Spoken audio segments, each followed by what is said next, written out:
मला विश्वास आहे की प्रत्येकाच्या आयुष्यात बऱ्याच वेळा हा प्रसंग येत असतो की आपल्याला प्रश्न पडतो की नेमका मी कोणता मी आहे. म्हणजे तुम्हाला वाटेल मी कोणता मी आहे म्हणजे हे काय विचारतोय हा.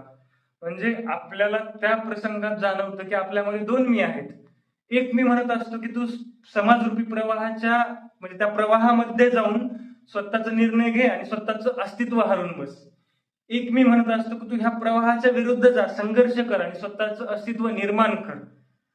अशाच एका प्रसंगामध्ये ज्यावेळेस मला हे माझ्या मी म्हणजे माझ्या दोन मी मधील जे युद्ध द्वंद्व जाणवलं त्यावेळेस मी काही 4 ओळींमध्ये रेखाटण्याचा प्रयत्न केलेला आहे. ह्या पुढील कवितेशी तुम्ही जर 1% जरी कनेक्ट करू शकलात तर कवितेला लाईक, शेअर आणि चॅनलला सबस्क्राईब करायला आणि सपोर्ट करायला विसरू नका. या आपण पाहूया की नेमका मी कोणता मी आहे. मी आहे.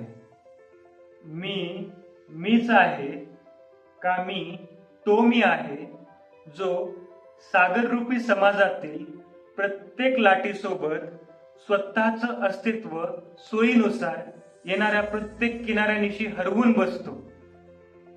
का मग मीच तो मी आहे जो इंद्रधनुष्याप्रमाणे गर्द काळ्याभोर आभाळातून धोधो बरसून गेलेल्या अवकाळी पावसानंतर निळ्याभोर आकाशात सप्तरंगी घडण घेऊन स्वतःचं अस्तित्व साकारतो. मीच आहे का मी आहे.